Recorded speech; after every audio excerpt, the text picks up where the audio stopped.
Okay, good morning. My name is Anthony Morgan. I have the distinct honor and pleasure of serving as the Chief of Bucknell Public Safety. I'm going to talk a little bit about our department and its divisions, and for incoming parents and students, give you a little bit of information on our philosophy around community policing, or as I like to call it, kind of really relational policing. So a little bit about who we are. I believe we're people serving people, and that means elevating the needs of our community on safety related concepts above our own. And so being there for our community, there are a number of programs that we have that we've created over the last 3 years that have put that verbiage into action. And I'll get to some of those things in a minute. But we are a sworn Act 120 law enforcement agency. What that means in Pennsylvania, we are the third private institution to obtain this distinction in Pennsylvania. All of our officers are sworn police officers. They have all the powers of municipal officers. We're able to engage in mutual aid agreements with municipal departments and respond farther away from campus. We also have our community service officer program, which is overseen by Assistant Director Jamie Groves. And those are our non-sworn civilians who can respond to non-criminal incidents in a dorm. Those are lockouts, vehicle jump starts, mental health calls, things where the genesis of the need for our services isn't crime. We operate a 24/7 dispatch center, and we manage all parking on campus. And in managing parking, we don't manage building new lots or those pieces. We actually manage the parking enforcement and parking violations. And as a heads up for all first year students, you are not allowed to bring a car on campus. We don't offer any exceptions. The office who does allow first year students permission to bring a car on campus is the Office of Accessibility Resources. They let us know if there's an accommodation that is approved. So again, what do? We respond to all medical, fire, parking, non-emergency emergency calls for service on campus. I believe in being intentional in their efforts to get to know the campus community during non-crisis moments. So officers and community service officers, dispatchers, the whole team are expected to interact, say hello, get to know students during non-crisis moments. So that way the first interaction with public safety doesn't have to be something negative. Our department is made up, again, I mentioned sworn and non-sworn, are police powers within the campus geography and campus-owned buildings, but it actually extends a little beyond that. And we do conduct traffic enforcement. One of the major issues that we deal with on our campus is people running some of the stop signs. Being a walkable campus with a huge segment of our campus that walks, we do deal with folks who don't always stop at the stop sign. And we approach this really through education, but if we're dealing with the same people running the stop signs over and over again, we do give them a citation. A stop sign ticket in Pennsylvania is at least $185 due to fees that the state adds to the ticket. How you can reach us. We recommend all students putting this number into their phone, having Bucknell Dispatch. You can also call 911. The regional dispatch center will get the call and reroute to us, but you're not going to want to call 911 if you're a student and you're locked out your dorm, or you're having a mental health crisis, or someone stole something from you. You're really going to want to call us, and we recommend just putting that number in there. They will not handle 911, won't handle some of the non-criminal things on campus that we do, and they may hang up on you. So you can call them, but if it's not a real police matter or something they're going to send over to us as a police matter, you may get hung up on. Which is why we say to put our number in your phone. These are a couple of email addresses that you can utilize to reach us: publicsafety@bucknell.edu, or for parking, parking@Bucknell. And again, we encourage everyone to visit our website. There's a lot of really good information that's there, especially for parents who may kind of want to learn more about our operations. We do an annual report in addition to the Clery report that talks about our progress and call response, those things. It goes a little deeper, a little more granular. And so for parents, if you're interested in kind of seeing this information, your student can access it going to the website, and you can have those annual reports. I think that help kind of inform you going forward. And again, we have a safety app, the BSAFE app. We really encourage all students on campus to download the app. It has a mobile blue light feature as we are moving away from the fixed blue lights to really recognizing all of our students have cell phones. That allows their cell phone, when they're using it, to be a mobile blue light. We can pick up their geolocation anywhere on campus and respond to help them. There's friend walk. That's something that a student can do with their parent. Your first year student, you may, it may be late at night. They can send you the text message and you can see them walk from one part of campus to another and know they made it to their location. Okay, students can report tips to us anonymously. There's campus map, emergency plan support resources, and then social escape, which is a feature our students use. If a student's at a party or somewhere else where it's a little awkward and they want to get away from someone, they can press that button. Their phone's going to ring. They're going to get a call from an automated system just kind of talking them out of that situation. And they can use that phone call as a mechanism to kind of get away from whatever's going on. And again, you can download the app, either Google, the Google Android store or Apple. And again, we really recommend students do it. There are a number of safety videos that are on here. If you click on Safety Toolbox, everything from violent critical incident to other things, just important information for students. And we really encourage students to download the app. Again, it's also one-stop shop for other support resources on campus and additional information. And also downloading the app allows another way for us to get a hold of students during emergency situations. And again, we within the app is updated information about Bucknell shuttles. It's just an example of kind of what the dispatchers kind of see on the back end. If someone presses their mobile blue light, again, we get the person's name, we get their location, and you may see lat and long coordinates, but that will always within our CAD system kind of populate to a building or a particular location on campus, so we know where to respond. Okay. Well, my name is Bucknell. I got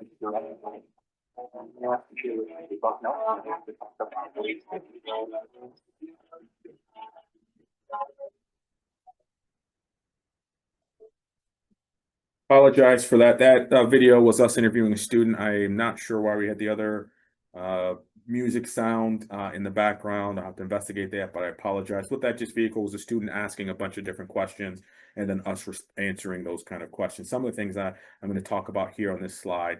While Bucknell is generally a safe campus, we really think it's important for all students to do the following. We've had vehicles stolen, okay? We've had things taken from people's cars. It's all preventable. We don't have people breaking people's windows. It's always someone leaves their car unlocked and their key in plain view for anyone to see. So really, we stress with our students to lock your car, lock your door and chain up your bike. No community is so safe where you can just go around and not take any safety precautions and expect to come back and find your property still there. We recommend finding a walking buddy. There are a number of events both on and off campus, and be aware of your surroundings at night. Use the app. Within the app, I didn't mention this, but there's a way that students can communicate with dispatch if they want to, in addition to the friend walk if they feel unsafe. We also offer safe escorts, which is an opportunity if a student feels unsafe. We don't define safety for them. We will pick them up from one part of campus and take them to another. Now, and it's not a taxi service. It's related to safety and a feeling of unsafe. So it isn't, for students who may say, I've had too much to drink, or, I just don't feel like walking from here or there. That's not the purpose. It's for those students who feel unsafe, and we will give them a ride. Again, we want to remind people, don't leave your valuables out in the open.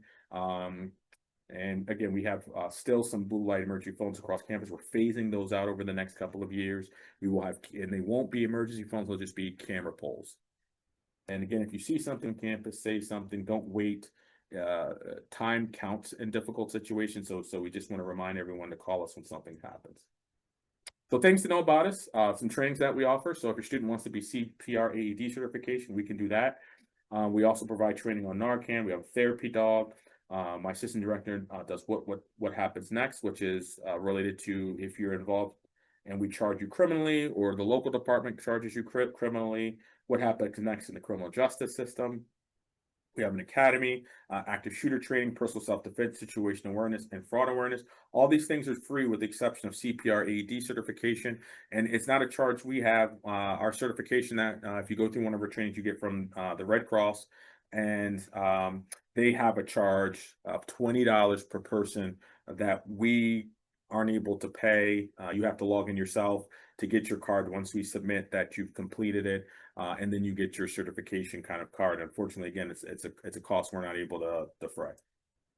Crime on campus, we comply with the Janine Cleary Act. And again, one thing that's important, there's a difference between clear reportable violations and crimes directly reported to campus police. As an example, a lot of our sexual assaults that are reported to us are through Title IX. We count those things for Cleary, which is a federal law requires us to capture these things. The Cleary Act basically allows people to report things in an anonymous fashion, not have a police investigation or the police contact them, but we will still count if it's a clear reportable violation as a statistic, and it will show in our annual report. So just for the sake of emphasis, clear reported violations include hate crime, sexual assault, murder, arson, robbery, aggravated assault, motor vehicle theft, drug, alcohol, and weapon violations. Campus security authorities are those individuals on campus who have significant responsibility over students. And these can be RAs, these are going to be coaches, public safety as an example, all the staff within student affairs are example of campus security authorities who are obligated. They don't have the option not to. They have to report when they have information related to any of these violations on our campus. The one that is most consistently reported is alcohol violations. All right, what's the difference between being referred for conduct versus criminal? Again, conduct is handled in-house. Again, we believe in the educational mission of the institution. So a lot of our interactions with students where they are doing things they shouldn't be doing are handled through the conduct office unless there's a victim. So if there's a victim on the other end, damaged property, sexual assault, theft, those pieces, we will charge someone criminally when the victim wants that to happen. There are times when the institution is the victim and the institution wants to see someone charged. So those can happen, and then you go to court. We complete a criminal complaint, we charge you, you're arrested, and you have to go to court. The other side of that is when we refer students for conduct and you just go through the dean's office. That is the vast majority of how we refer things. So that way individuals are able to go through the kind of educational restorative justice process and to reflect and think about the behavior, and hopefully on the other side make different decisions going forward. But again, one will not go on your permanent criminal record. It won't, while one will. So criminal charge, criminal arrest, criminal conviction, that is on your permanent criminal record. If you apply for certain jobs, you would have to disclose you've been convicted of a crime. Conduct stuff is just internally within the institution. So if you are not convicted in a court, this all happens in-house with the Dean of Students office, and there are internal sanctions that you face, but it does not follow you for the rest of your life. Parent information. So just for parents, so, you know, oftentimes we, especially the student and parent kind of separation happens first year in college. Students are adults, so we can do welfare checks. We work with residential education to facilitate these checks, but we can't make your student call you back. So there can be times when a parent is just like, hey, can you check? I haven't heard my student in the last hour or so, and have them give me a call. We can ask them. We can't make them. And that's as far as we can go because they are adults. And a lot of these will work with residential education to pass the information on that you would like your student to call you back. Rave guardian alerts. In the event of emergency, we send alerts to students, faculty, and staff. Students can add their parents. There is no way for parents to add themselves. And the why is, in a critical incident, we really want to deal with those affected within our community.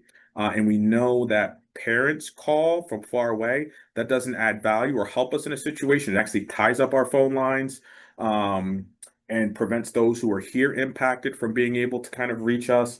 And while we understand as parents, you want to know, our primary responsibility as first responders to a critical incident are for those that are affected, not those who are far away. And students can add you so that you would get the notification. But if you do call and you're like, well, why is our dispatch not giving me much information? We could still be trying to figure out, but we really need to keep the lines clear for those who are impacted, who are on campus, and just us receiving calls asking what's going on is not helping us in that situation. And we need to clear the phone line for those who can help us.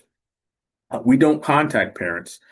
generally, and I'll give you an exception where we do. One is a missing person case. Otherwise, you're going to hear from the dean of students, and the other, which isn't listed here, where we would contact parents, is for underage drinking. So if we charge someone criminally with underage drinking, and especially if they are under 18, we have to notify a parent, and we will either call or send a letter to a parent notifying them that has happened. And in the other case, we will contact the parent as a missing person case. If we've determined your child is missing, we will contact you as part of the criminal investigation. Otherwise, university-related information will come from the dean of students office. We formed a campus police and safety committee. This is led by my number 3. If your student is interested in this, I think we get a lot of value and a lot of great feedback. We had some freshmen or first-year students last year who were part of this committee, and we really encourage students to be involved. You're able to kind of help inform, shape, and share how we look at safety on campus, and we really think it's a great way to build relationships, connectivity, and have your voice heard. Again, I mentioned parking. We don't have enough parking to accommodate all students. We do not, and that's just a reality. If you came and visited, you probably saw our parking situation, and we know it's a challenge. It's not something for us we're going to make everyone happy on. We acknowledge that. We continue to advocate for more parking, but right now we just have limited resources, and so we are not able to accommodate all students being able to park on campus, and we don't have any accommodations through our office. Again, that's through the Office of Accessibility Resources. One of the other initiatives that we have is we allow students to rate their experience with us, and we take it seriously. We look at this data, and it's talked about in our command staff meeting. And again, students, as you can see on the back of the card, it's not just us. You can rate how your experiences were with Buffalo Valley Regional Police Department, which is a local department, or medical, or anything. And students can put their information. We take it seriously. It can be shared anonymously, and we'll take a look at that to see how we can continue to improve. But officers pass out their business cards after interactions with students. Some students collect the different officers' cards, but it's something that's important. And again, it allows students to be a part of change and offering feedback on their experiences. And that is the last slide that I have. I hope that you enjoyed this recording. And if you ever have any questions or need any assistance, you certainly can reach out to me directly. My email address is amm051@bucknell.edu. And thank you.